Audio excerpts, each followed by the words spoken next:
આવતીકાલથી ઉત્તરાયણ અને વાસી ઉત્તરાયણના પર્વની સમગ્ર ગુજરાત રાજ્યમાં ધામધૂમથી ઉજવણી થશે.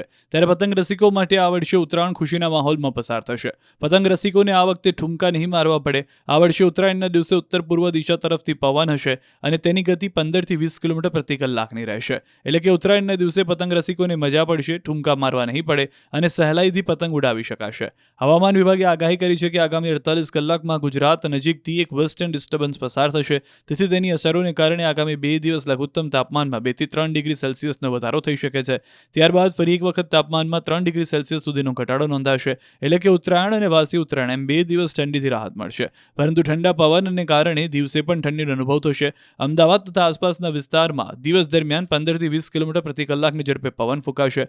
બીજી તરફ હવામાન નિષ્ણાત અંબાલાલ પટેલ અને પરેશ ગોસ્વામીએ પણ 6 થી 15 કિલોમીટરની ઝડપે પવન ફૂંકાવાની આગાહી કરી છે. એટલે આ વખતે પતંગબાજો પતંગ ચગાવીને થાકી જશે, પરંતુ પવન બંધ નહીં થાય. ક્યારેક તો હાથની આંગળીઓમાં ચીરા પડી જશે એવો પવન ફૂંકાશે. બીજી તરફ સોમવારે રાજ્યમાં કડકડતી ઠંડી યથાવત રહી. છેલ્લા 24 કલાક દરમિયાન નલિયામાં 8.8 ડિગ્રી સેલ્સિયસ લઘુત્તમ તાપમાન નોંધાયું. અમદાવાદ શહેરમાં 12.4 ડિગ્રી સેલ્સિયસ, વડોદરામાં 13.2 ડિગ્રી સેલ્સિયસ, રાજકોટમાં 11 ડિગ્રી સેલ્સિયસ અને સુરતમાં 18.4 ડિગ્રી સેલ્સિયસ લઘુત્તમ તાપમાન નોંધાયું હતું. QR કોડ સ્કેન કરો અને ડાઉનલોડ કરો ન્યૂઝ 18 એપ. મેળવો ગુજરાત અને દેશ દુનિયાની પળે પળની અપડેટ્સ.